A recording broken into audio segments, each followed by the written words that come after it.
Hello boys and girls, I'm back again. I just put my other previous beers over here because I am going to be drinking them. I'm just going to be doing a little review on another one. Now what I've got here is a bottle of Lakeybloke's Oi Oi Bitter Ale. Now I made this one from a kit with some adjuncts. This one is completely my idea. The kit was sent to me by my good friend Mick. I've sent him a bottle in the post, so we'll see what he thinks about it. What's gone into this? Mick sent me a Finlandia Bitter kit. Knowing that I'm not really into bitter, he sent me this bitter kit. I think he meant to order a lager one and he ended up with a bitter kit, but never mind. He said to me, see what you can do with this then, Roy. So I thought, alright, I'll give it a go. So I've got here with me what I threw into this particular beer, but we'll go through that in a second because I just want to give it a pour. And this one's got sort of almost a kind of purple haze to it. Very strange. It's not really purple, but there is a nice little haze in there. This one's fairly new too. It's only been in the bottle maybe 3 weeks. Forgive the glass is wet. I've cleaned it out. I'll make sure I get a decent pour on this. There we go. That head will obviously die down very soon, but hopefully you can see that's a fairly clear drink, boys and girls. It's quite dark, but it's got a sort of a almost like a purple haze to it, but it's not purple. It's a sort of amber, off amber, you know what I mean? Very strange colour to it, but I quite like it. I've already had a few of those. I had a few in the cast last week, thanks to my lovely wife who bought me a golden ticket so I could have a beer. So we've got, as a base, we had the Finlandia Bitter kit. As I said, that's 1.5 kilograms, that particular kit. I also used 1.5 kilograms of Light Malt Extract. That was a tin of the Cooper's liquid malt extract. 15 grams of Citra, 15 grams of Amarillo, 200 grams of crystal malt grains, and 300 grams of Maltodextrin, because I wanted to enhance the head on it and give it a little bit of a body. And I used the Nottingham Ale yeast. It's actually the Wilko's Ale yeast, but Wilko's Ale yeast is the Nottingham strain. And I think it's come out really well. I was going to use the Safale US04, but I changed my mind at the last minute because of the Wilkinson sale. I bought probably 3 or 4 packets of this Nottingham Ale yeast. It was only about £1.10, something like that in the sale. So I thought I'd buy a few packets and use them up on this particular kit. Works out really well, went off like a rocket within, you know, a day or so. Brewed down really nicely. And I'm really pleased with it. So how did I do it then, boys and girls? Well, I'm going to tell you. I'm glad you asked me because I'm going to tell you. So with the what I did was the 200 grams of the crystal malt grains, I steeped those in a bag in a pot of cold water in the fridge overnight for 24 hours. And obviously the following day I took the bag out and I squeezed all the water off of the grains that were still in the hot bag. Apologies for the fridge again, but that's my Mexican cerveza. So with the liquid from the steeped grains, I added 250 grams of malt extract and I brought it to the boil. And then I boiled 15 grams of Citra and 15 grams of Amarillo in that solution for about 15 minutes. And that was it really. Nothing more complicated than that. Chuck that in the fermenting vessel, put the kit in, chuck some water over the top, and I brewed it at around 18 degrees centigrade, so at the lower end of you know, the yeast range for that particular yeast. Got some other recipes on here. I just want to make sure that it's not any that I was talking about earlier. No, it's not.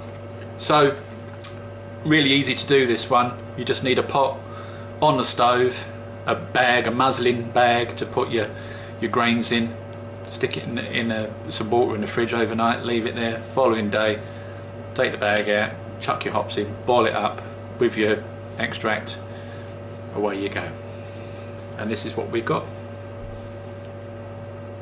2 finger head on this, so that's alright. This is the one with Maltodextrin in. I can smell I can smell hops in there. Really nice, actually. I do really like the smell of Citra, Amarillo and Cascade. They're very similar hops. They're quite citrusy. Obviously they've got their own unique profile, but I do like those 3 hops very much. Particularly when you chuck them together, you can get a really nice hour out of it. And bearing in mind this is a bitter kit, I wanted to try and bring something different out of it and not just have a bitter where all I've got is a dry tongue at the end of it. I wanted to have some sort of flavour out of it. So cheers, God bless your governors and governesses. For the ladies that are watching, hello ladies, yes, hello, ding dong.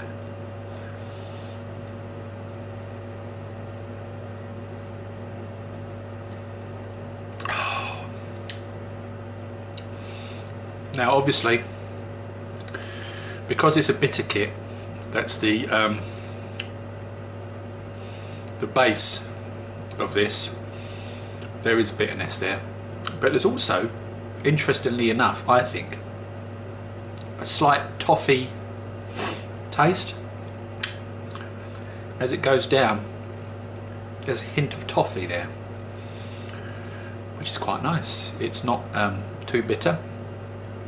It's quite pleasant, easy to drink. Very similar in colour, although slightly off to this one here. Very pleasant, boys and girls. Again, recipe below, and I'll stick the recipe for you rather than you know, pointing you to somewhere on Facebook, because obviously I've done this one myself. I'm happy with that, really happy. I didn't think I would like a bitter kit, which is why I threw some extra bits and bobs in there, and I like a challenge to try different things. And oh, I'm very happy with that. I've got to be honest with you, it's a really nice drink. It's around about 5.3%. I tend to do most of my beers are around about the same volume, so somewhere between 5 and 6%. I don't like going too high. If you go anywhere above sort of 6.5%, then you're in the realms of getting shit-faced after drinking, you know, only 2 or 3 of them. And I like to, you know, take it slow and work my way up to it, unless I'm doing chugs on the Vaughan live cast with some of the other boys and girls, then it gets a bit silly. But you know, I try to be as sensible as I can most of the time. But anything over 6%, I think you're getting into the realms of it getting a little bit silly, and you start to lose some of the flavours because it's just alcohol in there at the end of the day. And you know, 5.3%, I think, is a perfect ABV for a drink, for an ale certainly. It's, for me, it's absolutely spot on, and I say God bless you.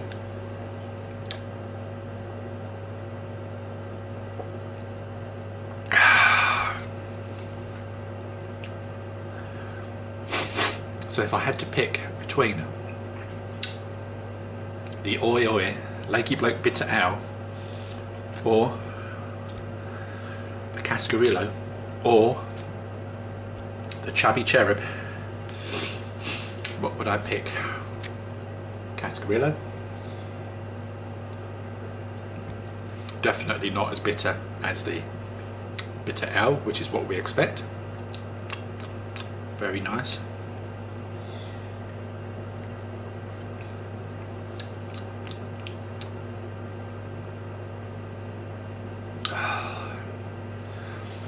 I can't pick between them. because they're all equally as good in their own right, you know. I've made these drinks myself. I've done these myself, and I'm clever. Not really, I'm only joking. But it's amazing what you can do with just a little bit of thought and a little bit of tweaking, you know, putting some extra bits and bobs in there. It's always good to experiment. But before you start experimenting, boys and girls, what I will say is just do a bog standard kit first. Get used to the process of doing a kit.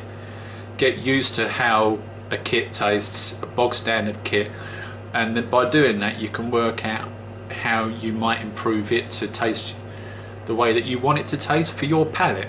Yeah, because after all, most of the time you're going to be drinking these beers yourself. Granted, you probably have some mates around, or you'll do a swap and drop, as I like to call them, with mates. They'll drop their beers off and you have a little swap around and they take away some of your beers. But at the end of the day, you're going to be drinking them. They're there for you. They're there for you to drink. I've done more ales, I think, than I've done lagers, ciders, and well, anything else really in the last 12 months. When I started out doing this, it wasn't my intention to do any ales at all. Ales weren't my thing. So, and if you look back in some of my videos, maybe 6 months or so ago, I'm saying I don't really like ale. I don't like it. So it just goes to show, though, that such a short period of time, your taste buds can change. But you've got to approach it gradually.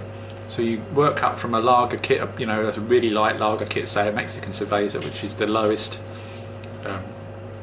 bittered lager that you can get.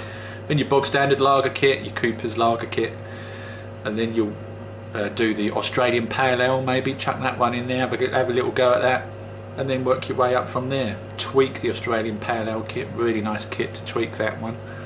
I think I did the Ashes Ale with that was beautiful, really nice. And from then on I've done these other 3 ales in the last probably 3 to 4 months, and I'm impressed with every single one of them. I'm really happy with them. So give it a go, boys and girls. Really simple.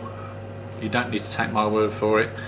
I'm just here to tell you that it's not difficult, okay? If it was that difficult, I wouldn't be doing it, would I? So there you go. So thanks for watching my ramblings, boys and girls.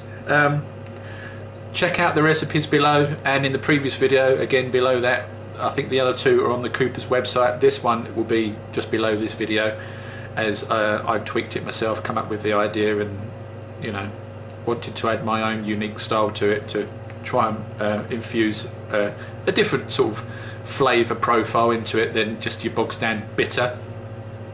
And I think in this instance it's worked really well. You can taste the hops that I've thrown in there. The Citra gives it just a little bit of a sweetness, a little bit of sweetness, and ironically there's this sort of toffee twang in there as well. I like it. I think it's really nice, and I like the other ales too, but then I'm going to say that because they're mine and you're not having any, except for Mick. I might send him a glass or 2. So again, thanks boys and girls. See you on the next one, if not on the cast. Have a good one. Ta-da.